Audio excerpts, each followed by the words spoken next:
Friends, Indian എയർഫോഴ്സിൻ്റെ പുതിയൊരു recruitment notification വന്നിട്ടുണ്ട്. ഇതിലേക്ക് പെർമനൻറ്റ് വേക്കൻസിയാണ് വിളിച്ചിരിക്കുന്നത്. ഇതിലേക്ക് നിങ്ങൾക്ക് മെയിൽ ആൻഡ് ഫീമെയിൽ കാൻഡിഡേറ്റ്സിന് ഇതിലേക്ക് അപ്ലൈ ചെയ്യാം. നിങ്ങൾക്ക് ഏതെങ്കിലും വിഷയത്തിൽ ഒരു ഡിഗ്രി ഉണ്ടെങ്കിൽ, ഗ്രാജുവേഷൻ ഉണ്ടെങ്കിൽ ഇതിലേക്ക് അപ്ലൈ ചെയ്യാവുന്നതാണ്. അപ്പോൾ എങ്ങനെയാണ് ഇതിലേക്ക് അപ്ലൈ ചെയ്യേണ്ടത്, എങ്ങനെയാണ് ഇതിലേക്കുള്ള സെലക്ഷൻ തുടങ്ങിയിട്ടുള്ള കാര്യങ്ങളെല്ലാം വിശദമാക്കുന്നൊരു വീഡിയോ ആണ്. അപ്പോൾ നിങ്ങൾക്ക് ഇന്ത്യൻ എയർഫോഴ്സിലേക്ക് ഓഫീസറായിട്ട് നിങ്ങൾക്ക് ഡയറക്റ്റ് എൻട്രി ലഭിക്കുന്ന ഒരു റിക്രൂട്ട്മെൻറ്റ് നോട്ടിഫിക്കേഷനാണ് വന്നിരിക്കുന്നത്. താല്പര്യം ഉണ്ടെങ്കിൽ നിങ്ങൾ വീഡിയോ സ്കിപ്പ് ചെയ്യാതെ മുഴുവനായിട്ടും കാണുക. അതോടൊപ്പം തന്നെ നിങ്ങളുടെ സുഹൃത്തുക്കളുണ്ടെങ്കിൽ അല്ലെങ്കിൽ നിങ്ങൾ അറിയുന്നവരിലേക്ക് മാക്സിമം ഷെയർ ചെയ്ത് കൊടുക്കുക. അതോടൊപ്പം തന്നെ നിങ്ങൾ വീഡിയോ ഇഷ്ടപ്പെട്ടാൽ ലൈക്ക് ചെയ്യാനും ഷെയർ ചെയ്യാനും മറക്കണ്ട. അപ്പോൾ ഇത്തരം വീഡിയോസും കാര്യങ്ങളും ലഭിക്കുന്നതായിട്ട് നമ്മുടെ ചാനൽ സബ്സ്ക്രൈബ് ചെയ്യുക, ബെല്ലേക്ക് എനേബിൾ ചെയ്ത് വെക്കുക. അപ്പോൾ നേരെ നമുക്ക് എന്ത് ചെയ്യാം, ഇതിൻ്റെ ഒഫീഷ്യൽ നോട്ടിഫിക്കേഷൻ നോക്കാം. അപ്പോൾ ഇതാണ് ഒഫീഷ്യൽ നോട്ടിഫിക്കേഷൻ. നിങ്ങൾക്കിവിടെ കാണാം ഇന്ത്യൻ എയർഫോഴ്സ്, ഇവിടെ കാണാം എയർഫോഴ്സ് കോമൺ അഡ്മിഷൻ ടെസ്റ്റ്, അതായത് AFCAT എന്നാണ് നമ്മൾ പറയുന്നത്. 2/2025 നോട്ടിഫിക്കേഷൻ വന്നിരിക്കുന്നത്. ഇതിലേക്ക് ഫ്ലൈയിങ് ബ്രാഞ്ചിലേക്കും വിളിച്ചിട്ടുണ്ട്, അതുപോലെ ഗ്രൗണ്ട് ഡ്യൂട്ടിയിലേക്കും വിളിച്ചിട്ടുണ്ട്, ടെക്നിക്കൽ ആൻഡ് നോൺ ടെക്നിക്കൽ കാറ്റഗറിയിൽ വിളിച്ചിട്ടുണ്ട്. അതുപോലെ തന്നെ NCC സ്പെഷ്യൽ എൻട്രി ഉണ്ട്, നിങ്ങൾക്ക് എക്സാം എഴുതാതെ ഡയറക്റ്റ് എൻട്രി ഉണ്ട്. അതിൻ്റെ കാര്യങ്ങളൊക്കെ പറയാം. അപ്പോൾ നിങ്ങൾക്ക് ഇതിൻ്റെ ഓൺലൈൻ അപേക്ഷ സ്റ്റാർട്ട് ചെയ്യുന്നത് ജൂൺ 2 മുതൽ നിങ്ങൾക്ക് ജൂലൈ 1 വരെ ഇതിലേക്ക് ഓൺലൈനായിട്ട് അപ്ലൈ ചെയ്യാം. മെയിൽ ആൻഡ് ഫീമെയിൽ കാൻഡിഡേറ്റ്സിന് എന്ത് ചെയ്യാം, ഇതിലേക്ക് തീർച്ചയായിട്ടും അപ്ലൈ ചെയ്യാവുന്നതാണ്. അപ്പോൾ ഇതിലേക്ക് നിങ്ങൾക്ക് ബ്രാഞ്ച് വൈസ് വാക്കൻസീസും കാര്യങ്ങളൊക്കെ കൂടെ കൊടുത്തിട്ടുണ്ട്. ഇവിടെ കാണാം നിങ്ങൾക്ക്. ഇപ്പോൾ AFCAT എൻട്രി ആണെങ്കിൽ നമുക്ക് ബ്രാഞ്ചസ് ഇവിടെ കാണാം. ഫ്ലൈയിങ്ങിൽ നിങ്ങൾക്ക് ഇവിടെ മെയിൽ ആൻഡ് ഫീമെയിൽ കാൻഡിഡേറ്റ്സിന് ഇതിൽ വാക്കൻസി കാണാം. മെന്ന് അതിലൊരു വാക്കൻസി, ദെൻ ഫീമെയിൽ ആണെങ്കിൽ അവർക്ക് 2 വാക്കൻസി അവിടെ കൊടുത്തിട്ടുണ്ട്. ഈ പറയുന്ന SSC എന്താണെന്നൊക്കെ ഞാൻ പറഞ്ഞു കേട്ടോ. അതോടൊപ്പം തന്നെ ഗ്രൗണ്ട് ഡ്യൂട്ടി ടെക്നിക്കൽ ഉണ്ട്. ഇതിൽ നിങ്ങൾക്ക് എയറോനോട്ടിക്കൽ എഞ്ചിനീയർ ആണ് വരുന്നത്. അതിൽ നിങ്ങൾക്ക് 85 വാക്കൻസി ഇലക്ട്രോണിക്സ് ആണ്. ഫീമെയിൽ ആണെങ്കിൽ 23 വാക്കൻസി. പിന്നെ അതിൽ തന്നെ എയറോനോട്ടിക്കൽ എഞ്ചിനീയറിംഗിൽ മെക്കാനിക്കൽ വരുന്നുണ്ട്. അതിൽ മെയിലിന് 38 വാക്കൻസി, ഫീമെയിലിന് 10 വാക്കൻസി. ഇനി അടുത്തത് ഗ്രൗണ്ട് ഡ്യൂട്ടി നോൺ ടെക്നിക്കൽ ആണ്. ഇതിലേക്ക് നിങ്ങൾക്ക് വെപ്പൺ സിസ്റ്റംസ് ബ്രാഞ്ച് ഉണ്ട്. ഇതിലേക്ക് മെയിലിന് 19 വാക്കൻസി, ഫീമെയിൽ ആണെങ്കിൽ 5 വാക്കൻസി. അതുപോലെ അഡ്മിനിസ്ട്രേഷനിൽ നിങ്ങൾക്ക് 46 വാക്കൻസി, ഫീമെയിൽ 12 വാക്കൻസി. ലോജിസ്റ്റിക്സ് നിങ്ങൾക്ക് 11 വാക്കൻസി, മെയിൽ, ഫീമെയിലിന് 4. ദെൻ അക്കൗണ്ട്സിൽ നിങ്ങൾക്ക് 9 വാക്കൻസി, മെയിൽ, ഫീമെയിൽ 2.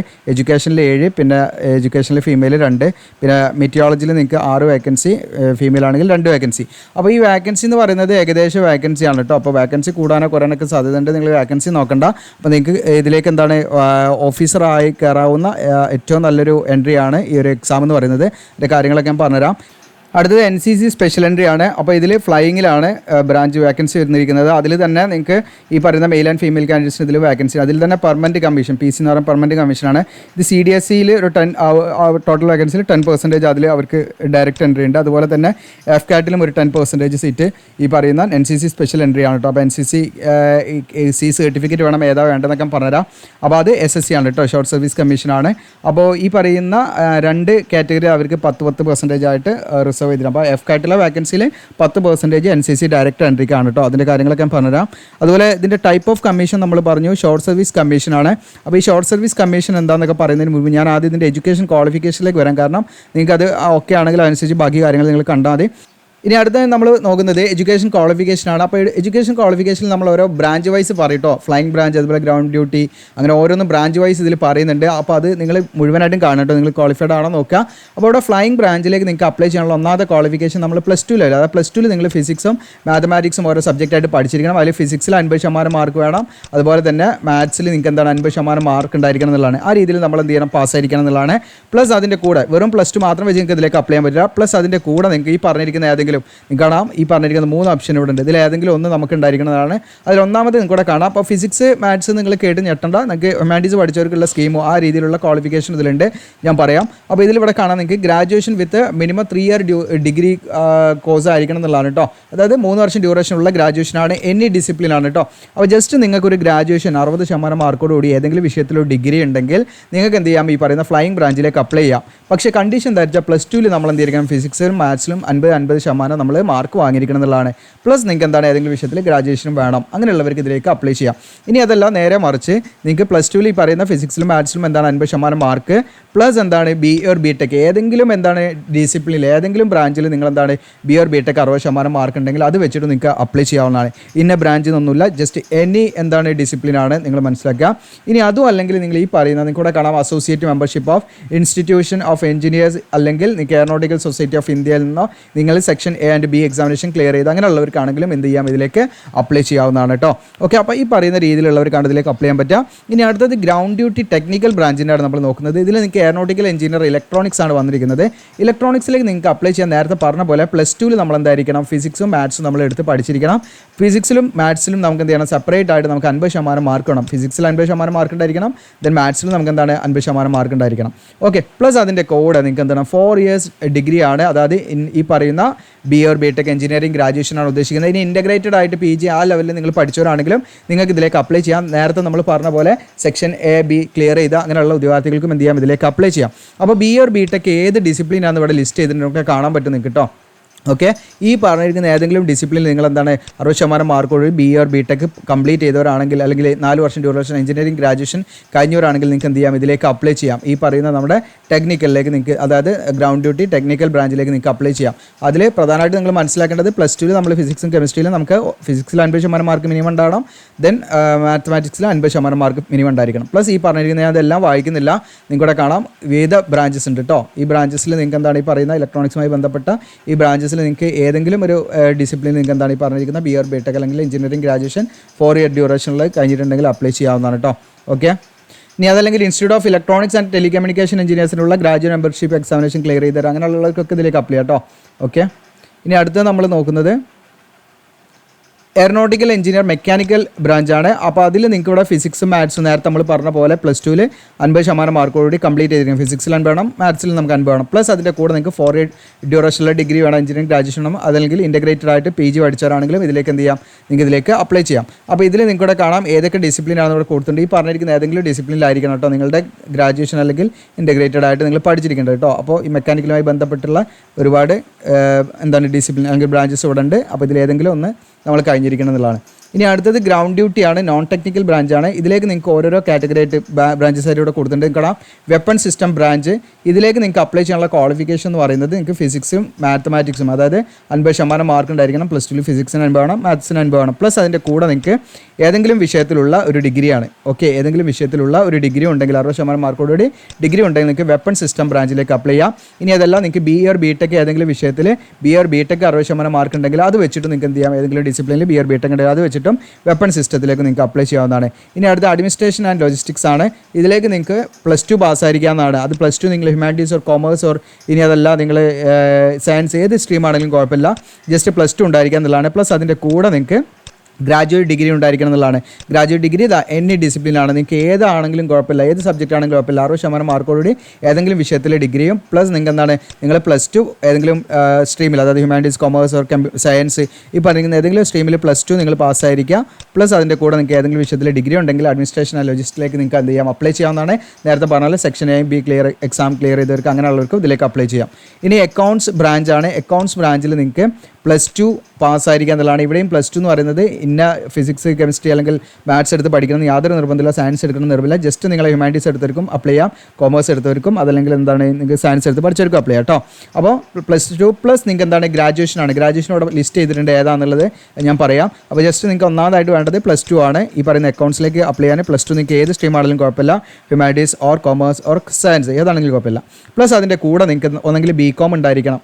ഓക്കെ, ഇനി അതല്ലെങ്കിൽ നിങ്ങൾക്ക് എന്താണ് BBA ആണ് പറയുന്നത്, സ്പെഷ്യലൈസേഷൻ ഫൈനാൻസ് ആയിരിക്കണം കേട്ടോ BBA. ഇനി അതല്ലെങ്കിൽ നിങ്ങൾക്ക് എന്താണ് ഈ പറയുന്ന ബാച്ചിലർ ഓഫ് മാനേജ്മെൻറ്റ് സ്റ്റഡീസ് ആണ്, അതിലും സ്പെഷ്യലൈസേഷൻ ഫൈനാൻസ് ആയിരിക്കണം. ഇനി അതല്ലെങ്കിൽ എന്താണ് നിങ്ങൾക്ക് ഈ പറയുന്ന ബാച്ചിലർ ഓഫ് ബിസിനസ് സ്റ്റഡീസ് ആണ്, ഇനി അതിലും സ്പെഷ്യലൈസേഷൻ ഫൈനാൻസ് ആയിരിക്കണം. ഓക്കെ, ഇതിൽ ഏതെങ്കിലും ഒന്ന് മതി കേട്ടോ. ഒന്നെങ്കിൽ BCom അല്ലെങ്കിൽ ഈ പറഞ്ഞിരിക്കുന്ന BBA അതല്ലെങ്കിൽ ഈ പറയുന്ന BMS അതല്ലെങ്കിൽ ഈ പറഞ്ഞിരിക്കുന്ന BBS. ഓക്കെ, ഈ പറഞ്ഞിരിക്കുന്ന ഏതെങ്കിലും ഒരു ക്വാളിഫിക്കേഷൻ മതി. അതുപോലെ തന്നെ നിങ്ങൾക്ക് CA അല്ലെങ്കിൽ CMA CS CF ഇതിലേതെങ്കിലും ഉണ്ടെങ്കിൽ അത് വെച്ചിട്ട് നിങ്ങൾക്ക് എന്ത് ചെയ്യാം, അപ്ലൈ ചെയ്യാം. ഇനി അതുപോലെ തന്നെ BSc കഴിഞ്ഞവരാണെങ്കിൽ ബാച്ചിലർ ഓഫ് സയൻസ് കഴിഞ്ഞവരാണെങ്കിൽ അപ്ലൈ ചെയ്യാം. സ്പെഷ്യലൈസേഷൻ ഫൈനാൻസ് ആയിരിക്കണം എന്നുള്ളതാണ് കേട്ടോ. ഓക്കെ, ഏതെങ്കിലും ബാച്ചിലർ ഓഫ് സയൻസ് കഴിഞ്ഞാൽ പോരാ, ഫൈനാൻസിലുള്ള സ്പെഷ്യലൈസേഷനോട് കൂടി നമ്മൾ BSc കഴിഞ്ഞിട്ടുണ്ടെങ്കിൽ അത് വെച്ചിട്ട് നിങ്ങൾക്ക് എന്ത് ചെയ്യാം, ഇതിലേക്ക് അക്കൗണ്ട്സ് ബ്രാഞ്ചിലേക്ക് അപ്ലൈ ചെയ്യാം. ഇനി അടുത്തത് എഡ്യൂക്കേഷനാണ്. എഡ്യൂക്കേഷനിലേക്ക് നിങ്ങൾക്ക് +2 ആണ്. +2 നിങ്ങൾ ഈ പറഞ്ഞ humanities or commerce or science ഏതായാലും കുഴപ്പമില്ല. പ്ലസ് നിങ്ങൾക്ക് എന്താണ് പോസ്റ്റ് ഗ്രാജുവേറ്റ് ഡിഗ്രി വേണം, PG വേണം, 50% മാർക്കോട് സർട്ടിഫിക്കറ്റോടുകൂടി ഏതെങ്കിലും വിഷയത്തിലുള്ളൊരു PG ഉണ്ടായിരിക്കണം. ഓക്കെ, ഏതെങ്കിലും വിഷയത്തിലുള്ള PG ഉണ്ടായാൽ മതി എന്നുള്ളതാണ്. അതോടൊപ്പം തന്നെ നിങ്ങൾ മനസ്സിലാക്കേണ്ടത് ഡിഗ്രിയിൽ നമുക്ക് അതായത് ഏതെങ്കിലും വിഷയത്തിലുള്ള ഡിഗ്രിയും വേണം, ഡിഗ്രിയിൽ 60% മാർക്കും വേണം. അപ്പോൾ ഞാനിതിൻ്റെ ഒന്നുകൂടെ സോർട്ട് ചെയ്ത് പറഞ്ഞുതരാം. അതായത് നിങ്ങൾക്ക് +2 വേണം, +2 ഏതായാലും കുഴപ്പമില്ല, പ്ലസ് അതിൻ്റെ കൂടെ നിങ്ങൾക്ക് എന്ത് വേണം, 60% മാർക്കോടുകൂടി ഡിഗ്രി വേണം. ഓക്കെ, പ്ലസ് അതിൻ്റെ കൂടെ എന്താണ് PG വേണം. അത് ഏത് സബ്ജക്റ്റ് ആയാലും കുഴപ്പമില്ല, 50% PGയിലും ഉണ്ടായിരിക്കണം. അപ്പോൾ നിങ്ങൾ BA കഴിഞ്ഞു വിചാരിക്കുക. ഓക്കെ, BA നിങ്ങൾക്ക് 60% ഉണ്ട്, പ്ലസ് നിങ്ങൾക്ക് എന്താണ്, നിങ്ങൾക്ക് ഈ പറയുന്ന MA ഉണ്ട് 50%. നിങ്ങൾക്ക് എന്ത് ചെയ്യുക, അതിലേക്ക് എഡ്യൂക്കേഷനിലേക്ക് അപ്ലൈ ചെയ്യാൻ നിങ്ങൾ എലിജിബിൾ ആണ്. അതുപോലെ നിങ്ങൾ BSc MSc ഓക്കെ, അങ്ങനെ നിങ്ങളുടെ ഡിഗ്രി വിത്ത് PG ഏതെങ്കിലും വിഷയത്തിലുള്ള ഡിഗ്രി പ്ലസ് എന്താണ് നിങ്ങൾക്ക് PG ഉണ്ടെങ്കിൽ അത് വെച്ച് അപ്ലൈ ചെയ്യാം. ഈ പറഞ്ഞിരിക്കുന്ന പെർസെൻറ്റേജ് മിനിമം ഉണ്ടായിരിക്കുന്നതാണ്. ദെൻ അടുത്ത് മെറ്റിയോളജി ആണ്. ഇതിലേക്ക് നിങ്ങൾക്ക് +2 എന്നാണ് പറയുന്നത്. +2 ഹ്യൂമാനിറ്റീസ്, സയൻസ് ഓർ കൊമേഴ്സ് ഏതെടുത്തവർക്കും അപ്ലൈ ചെയ്യാം. പക്ഷേ BSc എന്തായിരിക്കണം, നമുക്ക് ഗ്രാജുവേഷൻ എന്ന് പറയുന്നത് ബാച്ചിലർ ഓഫ് സയൻസ് ആയിരിക്കണം. അതിൽ ഫിസിക്സും മാത്തമാറ്റിക്സും നമ്മൾ ഓരോ സബ്ജക്റ്റായിട്ട് പഠിച്ചിരിക്കണം എന്നുള്ളതാണ് കേട്ടോ. അപ്പോൾ ഫിസിക്സും മാത്തമാറ്റിക്സും നമ്മൾ ഓരോ സബ്ജക്റ്റുകളായിട്ട് അതിൽ പഠിച്ചിരിക്കണം എന്നുള്ളൂ. മെയിൻ സബ്ജക്റ്റായിട്ട് പഠിച്ചോളന്നില്ല. ജസ്റ്റ് നിങ്ങൾ പഠിച്ച നിങ്ങളുടെ ആ ഒരു എന്താണ് ഗ്രാജുവേഷനിൽ ഫിസിക്സും മാത്തമാറ്റിക്സും എന്നുള്ള ഒരു സബ്ജക്റ്റായിട്ട് പഠിച്ചിരിക്കണം എന്നുള്ളൂ. ഓക്കെ, 60% മാർക്ക് ഉണ്ടായിരിക്കണം എന്നുള്ളതാണ്. ഇനി അതല്ലെങ്കിൽ അതിന് ഇക്വലൻ്റ് ക്വാളിഫിക്കേഷൻ വെച്ചിട്ട് ഇതിലേക്ക് അപ്ലൈ ചെയ്യാം. ഇനി അതല്ലെങ്കിൽ 4 ഇയർ ഗ്രാജുവേഷൻ, അതായത് എഞ്ചിനീയറിംഗ് ഗ്രാജുവേഷൻ കഴിഞ്ഞവർക്ക് എന്ത് ചെയ്യാം, ഇതിലേക്ക് അപ്ലൈ ചെയ്യാം 60% മാർക്ക്. അപ്പോൾ എഞ്ചിനീയറിംഗ് ഗ്രാജുവേഷൻ ഡിസിപ്ലിൻ ഇവിടെ പറയുന്നുണ്ട് കേട്ടോ. ഈ പറഞ്ഞിരിക്കുന്ന ഏതെങ്കിലും ഡിസിപ്ലിൻ ആയിരിക്കണം. ഓക്കെ, ഈ പറഞ്ഞിരിക്കുന്ന ഏതെങ്കിലും ഡിസിപ്ലിനിൽ എഞ്ചിനീയറിംഗ് ഗ്രാജുവേഷൻ വെച്ചിട്ടും എന്ത് ചെയ്യാം, ഈ പറയുന്ന മെറ്റിയോളജിയിലേക്ക് നിങ്ങൾക്ക് അപ്ലൈ ചെയ്യാവുന്നതാണ്. അപ്പോൾ ഇത്രയാണ് ഇതിൻ്റെ എഡ്യൂക്കേഷൻ ക്വാളിഫിക്കേഷൻ കാര്യങ്ങളൊക്കെ. ഇനി ബാക്കിയുള്ള കാര്യങ്ങളിലേക്ക് നമുക്ക് വരാം. നിങ്ങൾ എലിജിബിൾ ആണെങ്കിൽ ബാക്കി കാര്യങ്ങളൊക്കെ കാണാം. അപ്പോൾ ഞാൻ പറഞ്ഞു SSC എന്ന് പറയുന്നത് ഷോർട്ട് സർവീസ് കമ്മീഷനാണ്. അപ്പോൾ ഈ പറയുന്ന FCAT എന്ന് പറയുന്നത് SSC ആണ്, അതായത് ഷോർട്ട് സർവീസ് കമ്മീഷനാണ് ഉണ്ടായിരിക്കുക. ഞാൻ ഡീറ്റെയിൽ ആയിട്ട് പറഞ്ഞുതരാം. മെൻ ആൻഡ് വിമൻ നിങ്ങൾക്ക് ഇവിടെ കാണാൻ പറ്റും. ഈ പറയുന്ന ഫ്ലൈയിങ് ബ്രാഞ്ചിലേക്ക് നിങ്ങൾ സെലക്ട് ആയി കഴിഞ്ഞാൽ നിങ്ങൾക്ക് ടോട്ടൽ നിങ്ങളുടെ ആ ഒരു എന്താണ് പറയുക പീരീഡ്, നിങ്ങൾ എൻഗേജ് ചെയ്യേണ്ട പീരീഡ് എന്ന് പറയുന്നത് ഓഫീസറായിട്ട് എൻഗേജ് ചെയ്യേണ്ട പീരീഡ് എന്ന് പറഞ്ഞാൽ 14 ഇയേഴ്സാണ്. അത് 14 വർഷമാണ്. അപ്പോൾ SSC എന്ന് പറയുന്നതും പെർമനൻറ്റ് PC എന്ന് പറയും, പെർമനൻറ്റ് കമ്മീഷൻ, അത് രണ്ടും വ്യത്യാസമുണ്ട്. അതിൻ്റെ കാര്യങ്ങൾ ഞാൻ പറഞ്ഞു കേട്ടോ. അപ്പോൾ ഈ പറയുന്ന FCAT പ്രകാരം നിങ്ങൾക്ക് ഇതിലേക്ക് എൻട്രി ലഭിച്ചാൽ നിങ്ങൾ ഇതിൻ്റെ ഫ്ലൈയിങ് ബ്രാഞ്ചിലാണ് ജോയിൻ ചെയ്യുന്നതെങ്കിൽ നിങ്ങൾക്ക് കണ്ടിന്യൂസ് ആയിട്ട് 14 വർഷമാണ് ഇതിൻ്റെ സർവീസ് ഉണ്ടായിരിക്കുക. അത് കഴിഞ്ഞാൽ നമ്മളതിന് എന്ത് ചെയ്യണം, നമ്മൾ ഇറങ്ങണം എന്നുള്ളതാണ് അതിൻ്റെ കണ്ടീഷൻ. ഇനി അടുത്തത് രണ്ടാമത്തെ കണ്ടീഷൻ കൂടെ കാണാം, ഗ്രൗണ്ട് ഡ്യൂട്ടിൻ്റെതാണ്. Ground duty technical and non technical ഏതാണെങ്കിലും അതിലേക്ക് SSC ഓഫീസറായിട്ട് നമ്മൾ കയറി കഴിഞ്ഞാൽ തന്നെ നിങ്ങൾക്കിവിടെ കാണാം 10 വർഷത്തേക്കാണ് ഇനീഷ്യലി നമ്മളെ പോസ്റ്റ് ചെയ്യുന്നത്. അപ്പോൾ ആ 10 വർഷത്തെ കാലയളവ് കഴിഞ്ഞിട്ട് നിങ്ങൾക്കൊരു ഓപ്ഷൻ ഉണ്ടാവും, അവിടെ വീണ്ടും ഒരു 4 വർഷം പാട് അനുവദിക്കും. ആ 4 വർഷം എന്ന് പറയുന്നത് നിങ്ങളുടെ ചോയ്സാണ്. നിങ്ങൾക്ക് വേണമെങ്കിൽ എന്ത് ചെയ്താൽ മതി, എക്സ്റ്റെൻഡ് ചെയ്താൽ മതി. അപ്പോൾ അത് ചിലപ്പോൾ ചില സമയത്തായിരിക്കും നിങ്ങൾക്ക് ലഭിക്കുക. ഇൻ കേസ് നമുക്ക് വേണമെങ്കിൽ കൂടിയും ചിലപ്പോൾ നമുക്ക് ആ ഒരു ഓപ്പർച്യൂണിറ്റി കിട്ടിക്കോളുന്നില്ല. അത് ഡിപ്പെൻഡ്സ് ഓൺ എന്താണ് സർവീസ് റിക്വയർമെൻറ്റ്സും വാക്കൻസി അവൈലബിലിറ്റി, നമ്മുടെ വില്ലിങ്നെസ്സും സ്യൂട്ടബിലിറ്റി ഇതൊക്കെ നോക്കി മെറിറ്റൊക്കെ നോക്കിയിട്ടാണ് ആ 4 വർഷം പാട് അത് എന്ത് ചെയ്യുക, നമ്മുടെ സർവീസ് കൂട്ടുന്നത്. അപ്പോൾ ആക്ച്വലി നമ്മൾ ഇത് പെർമനൻറ്റ് വേക്കൻസി തന്നെയാണ്. പക്ഷേ നമുക്ക് 2 കമ്മീഷനാണ് ഇത്തരം റിക്രൂട്ട്മെൻറ്റിലൊക്കെ വരുന്നത്. ഒന്ന് പെർമനൻറ്റ് കമ്മീഷനും ഒന്നെന്താണ് ഷോർട്ട് സർവീസ് കമ്മീഷനും. അപ്പോൾ പെർമനൻറ്റ് കമ്മീഷന് കുറേ ആനുകൂല്യങ്ങൾ വേറെ ഉണ്ട്. ഷോർട്ട് സർവീസ് കമ്മീഷനിൽ നമുക്ക് മാക്സിമം പീരീഡ് ഓഫ് എൻഗേജ്മെൻറ്റ് എന്ന് പറയുന്നത് 14 വർഷമാണ്. അപ്പോൾ ഈ പറയുന്ന എന്താണ് ഫ്ലൈയിങ് ബ്രാഞ്ചിൽ നിങ്ങൾ കയറുകയാണെങ്കിൽ നിങ്ങൾക്ക് 14 വർഷം കണ്ടിന്യൂസ് ആയിട്ട് സർവീസ് തുടരാൻ പറ്റും. എന്നാൽ ഗ്രൗണ്ട് ഡ്യൂട്ടിയിലാണ് നിങ്ങൾക്ക് പ്രൊഫഷൻ ലഭിക്കുന്നതെങ്കിൽ നിങ്ങൾക്ക് 10 വർഷമാണ് ആദ്യം കിട്ടുക. അത് കഴിഞ്ഞിട്ട് അവർ തീരുമാനിക്കും, അവർക്ക് ആവശ്യം ഉണ്ടെങ്കിൽ എന്ത് ചെയ്യും, 4 വർഷം പാടെ തരും. ഇനി നിങ്ങൾ ഫിസിക്കലി ഒക്കെ എന്താണ് സ്യൂട്ടബിൾ ആയിരിക്കണം. അത് മാത്രമല്ല മെറിറ്റൊക്കെ അടിസ്ഥാനത്തിലായിരിക്കും ആ 4 വർഷം എക്സ്റ്റെൻഡ് ചെയ്യാനുള്ള പോസിബിലിറ്റി. അപ്പോൾ നിങ്ങൾക്ക് വേറൊരു സ്കോപ്പും പാട് ഇതിൻ്റെ കൂടെ പറയുന്നുണ്ട്. ഈ പറയുന്ന SSCയിൽ നിന്നും നിങ്ങൾക്ക് എന്ത് ചെയ്യാണ്, പെർമനൻറ്റ് കമ്മീഷനിലേക്ക് മാറാനുള്ള ചോയ്സ് ഉണ്ട്. അത് ഡിപ്പെൻഡ്സ് ഓൺ എന്താണ് കുറേ കണ്ടീഷൻസ് ഉണ്ട്. അപ്പോൾ വാക്കൻസിയും വില്ലിങ്നെസ്സും സ്യൂട്ടബിലിറ്റിയും മെറിറ്റൊക്കെ നോക്കിയിട്ട് നമുക്ക് ആ ഒരു പോസിബിലിറ്റി അവിടെ ഉണ്ട്. അതായത് ഈ പറയുന്ന SSC കയറിയിട്ട് നിങ്ങൾക്ക് എന്ത് ചെയ്യാം, പെർമനൻറ്റ് കമ്മീഷനിലേക്ക് മാറാം. പെർമനൻറ്റ് കമ്മീഷൻ എന്ന് പറഞ്ഞാൽ നിങ്ങൾക്ക് ഈ പറയുന്ന നിങ്ങളുടെ ഒരു റിട്ടയർമെൻറ്റ് ഏജ് ഉണ്ടാവും, അതല്ലെങ്കിൽ ഒരു നിശ്ചിത ടൈം പീരീഡ് ഉണ്ടാവും. ആ പീരീഡ് വരെ നിങ്ങൾക്ക് എന്ത് ചെയ്യാം, അതിൽ ജോയിൻ ചെയ്യാം. മിനിമം 20 വർഷം അങ്ങനെ എന്തൊക്കെയാണ് അതിൽ വരുന്നത്. ഓക്കെ, അപ്പോൾ അത്രയും നിങ്ങൾക്ക് എന്ത് ചെയ്യാൻ പറ്റും, അതിൽ തുടരാൻ പറ്റും സർവീസിൽ. അപ്പോൾ SSC ഓഫീസറായിട്ട് കയറിയാൽ നിങ്ങൾക്ക് പെൻഷൻ ഒന്നും ഉണ്ടാവില്ല എന്നുള്ളൊരു കണ്ടീഷൻ ഉണ്ട് കേട്ടോ. ഓക്കെ, ബാക്കി ആനുകൂല്യങ്ങളൊക്കെ ഉണ്ടാകും, പെൻഷൻ അനുവദിക്കുന്നതല്ല എന്നുള്ളത് പറയുന്നുണ്ട്. ഓക്കെ, പക്ഷേ ഇതും നല്ലൊരു പോസ്റ്റാണ്. ഓഫീസറായിട്ടാണ് നിങ്ങൾ കയറുക. അതിൻ്റെ ഏത് ഓഫീസറായിട്ട് കയറുക എന്നുള്ളത് ഞാൻ പറഞ്ഞുതരാം. ഇനി ഇവിടെ എലിജിബിലിറ്റി കണ്ടീഷൻസിൽ ഏജ് നമുക്ക് നോക്കാനുണ്ട്. ഏജ് വളരെ എന്താണ് ക്രൂഷ്യലാണ്. ഇപ്പോൾ നമ്മൾ ഏതൊരു അപേക്ഷയും നമ്മൾ കൊടുക്കുമ്പോൾ ഏജാണ് നമ്മളെ ഏറ്റവും വലിയ ഒരു വില്ലനായിട്ട് വരുന്നത്. അപ്പോൾ അതുകൊണ്ട് തന്നെ നിങ്ങൾക്ക് അറിയുന്ന നിങ്ങളുടെ ആളുകളേക്കൊക്കെ മാക്സിമം എന്ത് ചെയ്ത് ഷെയർ ചെയ്ത് കൊടുക്കട്ടോ. അതായത് ഈ പറയുന്ന ഫ്ലൈയിങ് ബ്രാഞ്ചിലേക്ക് നിങ്ങൾ ഈ പറയുന്ന FCAT എൻട്രി ആണെങ്കിലും ഇനി NCC സ്പെഷ്യൽ എൻട്രി ആണെങ്കിലും അവർക്ക് 20 മിനിമം ഏജ് വരുന്നത്. മിനിമം 20 പൂർത്തിയായിരിക്കണം. 24 പൂർത്തിയാകാനും പാടില്ല, മാക്സിമം 24. അപ്പോൾ 20 to 24 ഇടയിലുള്ളവർക്ക് ഇതിലേക്ക് അപ്ലൈ ചെയ്യാൻ പറ്റുള്ളൂ. നിങ്ങൾ പ്രത്യേകം മനസ്സിലാക്കുക. ഏജ് കണക്കാക്കുന്നത് 1 ജൂലൈ 2026 ആണ്. അപ്പോൾ 1 ജൂലൈ 2026 എന്ന് പറയുന്ന ഡേറ്റിലേക്ക് നിങ്ങൾക്ക് 20 പൂർത്തിയാവുകയും 24 കഴിയാനും പാടില്ല എന്നുള്ളതാണ്. ഇനി നിങ്ങൾക്ക് ഡേറ്റ് ഓഫ് ബർത്തിൽ കൺഫ്യൂഷൻ എവിടെ നോക്കിയാൽ മതി, ഇത് ഈ പറയുന്ന ഡേറ്റുകളുടെ ഉള്ളിൽ ജനിച്ചവരായിരിക്കണം. ഇനി നിങ്ങൾക്ക് വാലിഡ് ആയിട്ടുള്ള കറണ്ട് കൊമേഴ്ഷ്യൽ പൈലറ്റ് ലൈസൻസ് ഉള്ള ഉദ്യോഗാർത്ഥികളാണെങ്കിൽ അവർക്ക് 26 വയസ്സ് വരെ ഇതിലേക്ക് അപ്ലൈ ചെയ്യാം കേട്ടോ. ഒരു 2 വർഷം പാട് അവർക്ക് എന്താണ് റിലാക്സേഷൻ ഏജിൽ, ബാക്കിയുള്ള റിലാക്സേഷനോ മറ്റു കാര്യങ്ങളൊന്നും ഏജിലില്ല. ഇനി ഗ്രൗണ്ട് ഡ്യൂട്ടിയിലേക്കാണെങ്കിൽ ടെക്നിക്കൽ നോൺ ടെക്നിക്കൽ ആണെങ്കിൽ 20 to 26 വയസ്സ് വരെ അപ്ലൈ ചെയ്യാം. ഇതിൻ്റെ ഏജ് കണക്കാകുന്നത് 1 ജൂലൈ 2026 ഡേറ്റ് ഓഫ് ബർത്തിൽ സംശയം ഉണ്ടെങ്കിൽ ഇവിടെ നോക്കിയാൽ മതി കേട്ടോ. ഇതിൻ്റെ ഉള്ളിലാണ് ജനിച്ചവരായിരിക്കണം. ഇനി മാരീഡ് ആണോ അൺമാരീഡ് ആണോ എന്നുള്ള കണ്ടീഷനാണ്. അൺമാരീഡ് ആയിരിക്കണം കേട്ടോ. നിങ്ങൾ മെയിൽ ആൻഡ് ഫീമെയിൽ കാൻഡിഡേറ്റ്സ് ഇതിലേക്ക് അപ്ലൈ ചെയ്യാം. അൺമാരീഡ് കണ്ടീഷനിലായിരിക്കണം എന്ന് പ്രത്യേകം ശ്രദ്ധിക്കുക. ഇനി ലാസ്റ്റ് വർഷം, അതായത് അവസാന വർഷം പഠിക്കുന്ന വിദ്യാർത്ഥികൾക്കും ഇതിലേക്ക് എന്ത് ചെയ്യാം, അപ്ലൈ ചെയ്യാം.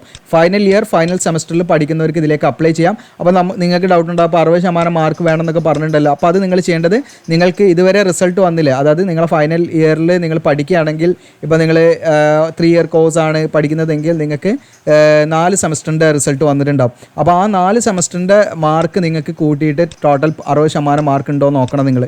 ഓക്കെ, അതല്ലെങ്കിൽ ഇവർ പറഞ്ഞിരിക്കുന്ന ആ പെർസെൻറ്റേജ് ഉണ്ടോ എന്ന് കറക്റ്റായിട്ട് നോക്കണം. അപ്പോൾ അതിനടിസ്ഥാനമായിട്ടാണ് നിങ്ങൾ ഇതിലേക്ക് അപ്ലൈ ചെയ്യേണ്ടത്. പിന്നെ ഇതിലേക്ക് നിങ്ങൾക്ക് എന്താണ് സപ്ലിയോ മറ്റു കാര്യങ്ങൾ അങ്ങനെയൊന്നും ഉണ്ടാകാൻ പാടില്ല എന്നുള്ള കണ്ടീഷൻ ഉണ്ട്.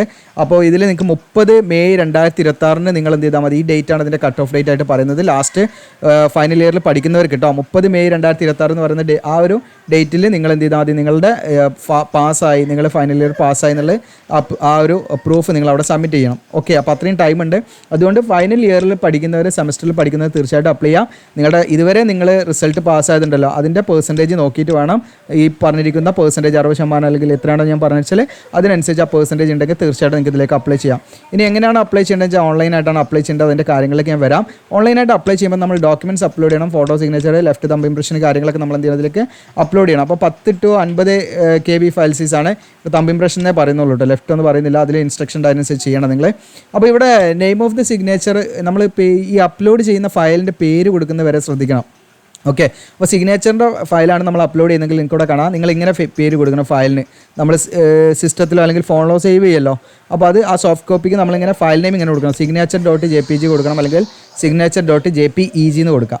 നെയിം ഓഫ് ദ ഫോട്ടോൻ്റെ ഫയലാണെങ്കിൽ പാസ്പോർട്ട് ഫോട്ടോഗ്രാഫ് .jpg അല്ലെങ്കിൽ പാസ്പോർട്ട് ഫോട്ടോഗ്രാഫ് .jpeg എന്ന് കൊടുക്കുക.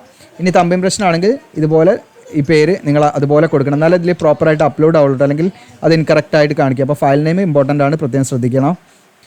ഇനി ഇതിലേക്ക് അപേക്ഷാ ഫീസ് ഉണ്ടായിരിക്കാം. 550 രൂപയാണ് അവർ പറയുന്നത്, പ്ലസ് GST. അപ്പോൾ NCC സ്പെഷ്യൽ എൻട്രിക്ക് ഫീ ഇല്ല കേട്ടോ.